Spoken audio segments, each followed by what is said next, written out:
वाराणसी में सोमवार को मिली रिपोर्ट के अनुसार एक कोरोना मरीज मिला है। बीते 24 घंटे में कोरोना से किसी मरीज की मौत नहीं हुई है। सोमवार को होम आइसोलेशन से 6 मरीज स्वस्थ हुए हैं।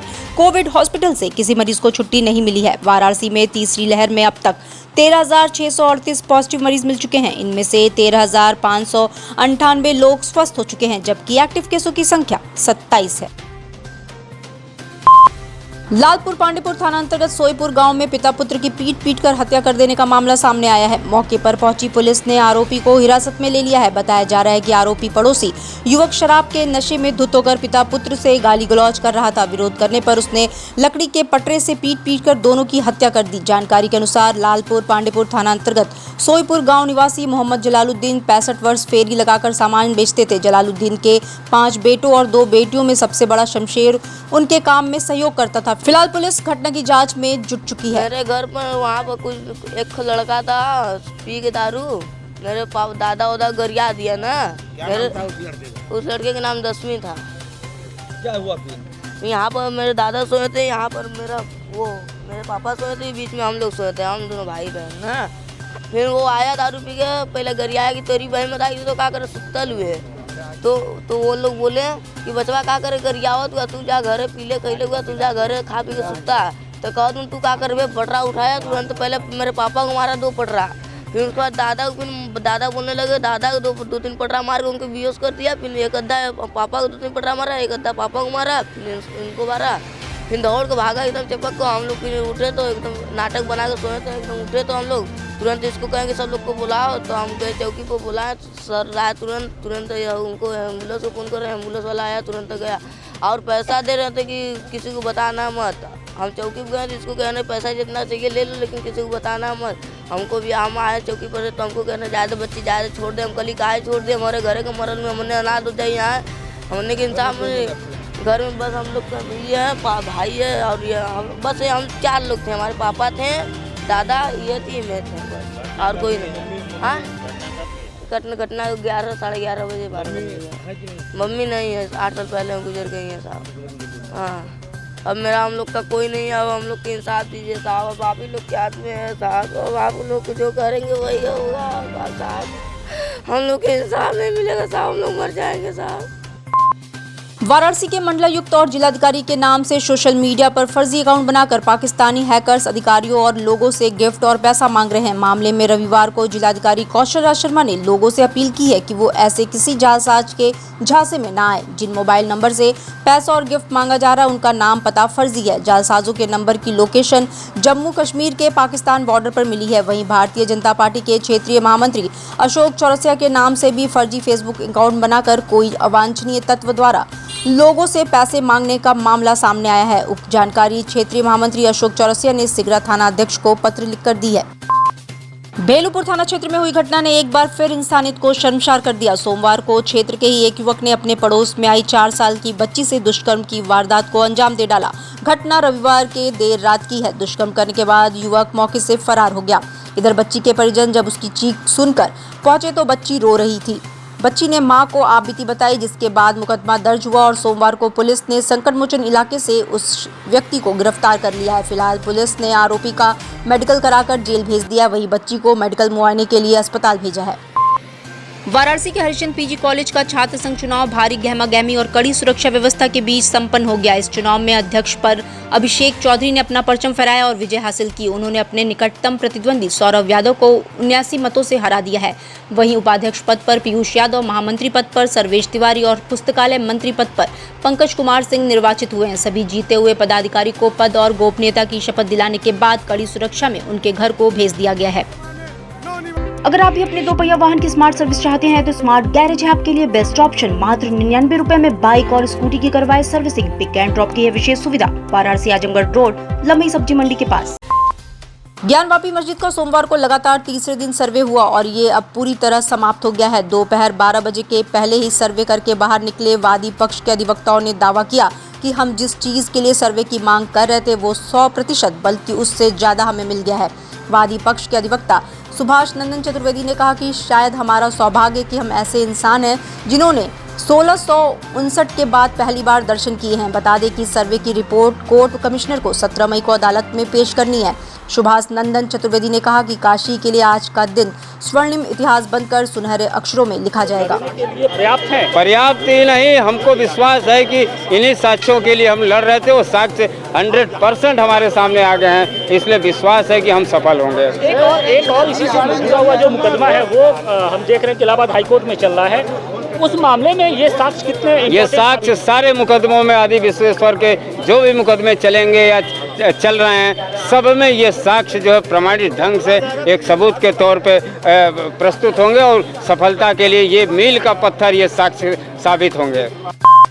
ज्ञानवापी मस्जिद का कोर्ट कमिश्नर का सर्वे आज समाप्त हो गया। इस सर्वे के समाप्त होने के बाद वादी राखी सिंह के अधिवक्ता हरिशंकर जैन ने civil court senior division Ravi Kumar Diwakar की अदालत में याचिका दायर करते हुए कहा कि सोमवार 16 मई को एक शिवलिंग मस्जिद परिसर में पाया गया है, जो कि बहुत ही महत्वपूर्ण साक्ष्य है, इसलिए सीआरपीएफ कमांडेंट को उसे सील करने का आदेश दिया जाए। इस याचिका को स्वीकारते हुए सिविल कोर्ट ने जिलाधिकारी को उस स्थान को सील करने और वहां किसी के भी प्रवेश को वर्जित करने का आदेश पारित कर दिया है। वहीं कोर्ट कमिश्नर की रिपोर्ट के आने के पहले सर्वे की गोपनीय रिपोर्ट के आधार पर कोर्ट में पेश करते हुए डाली गई इस याचिका पर घमासान मचा हुआ है।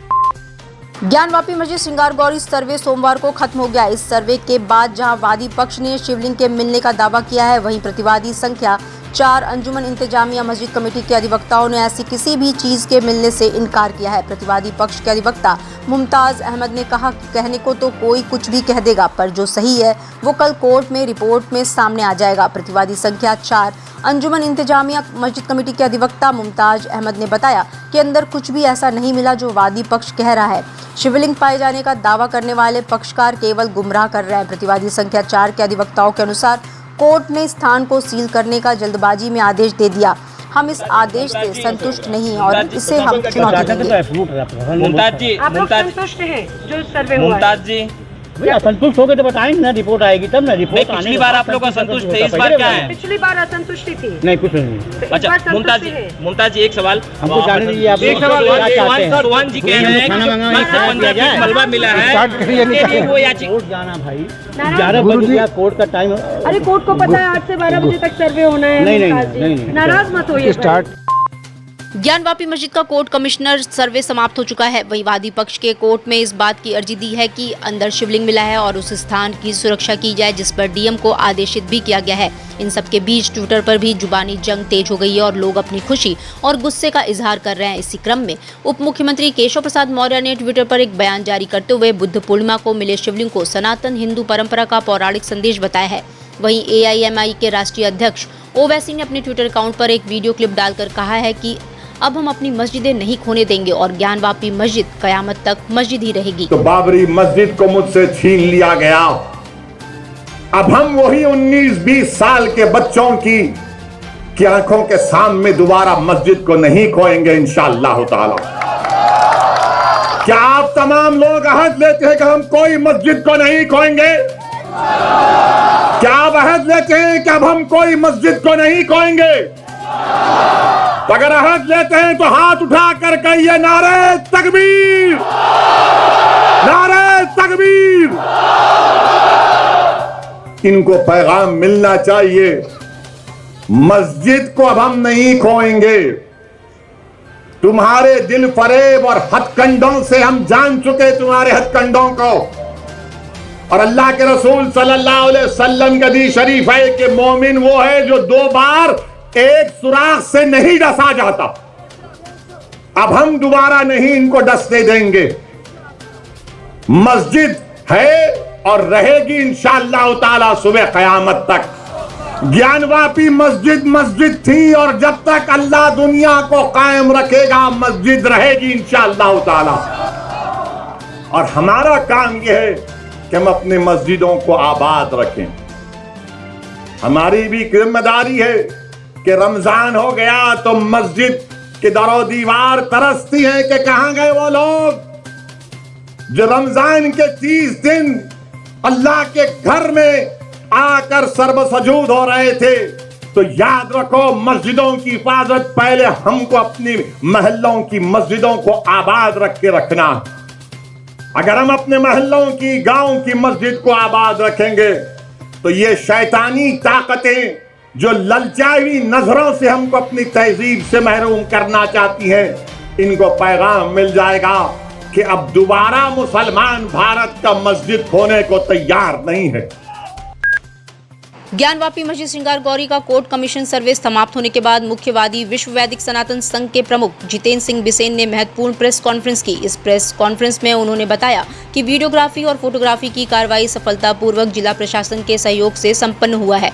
ऐसे में मुझे जो सूचना है उसके अनुसार अंदर 12 फीट का शिवलिंग मिला है। वहीं उन्होंने ये भी साफ किया है कि हम 50 साल तक नहीं रुकेंगे और संवैधानिक तरीके से जल्द ही आदि विश्वेश्वर का मंदिर बनना शुरू हो जाएगा, जिसका मॉडल बनकर तैयार है। उन्होंने साफ किया है कि विश्व वैदिक सनातन संघ सनातन धर्म पर लगे हर कलंक को हटाने के लिए प्रतिबद्ध है। बहुत कुछ करना है, लेकिन हाँ इतना जरूर विश्वास दिलाता हूँ, इतना विश्वास दिलाता हूँ कि न्यायिक प्रक्रिया लंबी नहीं चलेगी, बहुत शीघ्र इस विषय का निपटारा होगा। राम मंदिर में किया गया क्या? मैंने आपसे पहले कहा, ना तो ये 500 साल चलेगा मुकदमा, ना 50 साल चलेगा ये मुकदमा, बहुत जल्दी इसका निपटारा होगा। कितने दिन में उम्मीद करते हैं? अरे हम आपके जिंदा रहते बनेगा, बहुत जल्दी बनेगा। इतना विश्वास दिलाता हूँ, जितेंद्र सिंह बिसेन अपने मरने से पहले ये सपना पूरा करके जाएगा। डिजिटल इंडिया का digital new platform live VNS पिछले 7 वर्षों से बनारस की सेवा में। पाइए बनारस के कोने कोने की खबर निष्पक्षता के साथ। लाइव VNS से बनारस की ताज़ा तरीन खबरों के लिए प्ले स्टोर से डाउनलोड कीजिए लाइव VNS ऐप या फॉलो कीजिए लाइव VNS को सोशल मीडिया पर।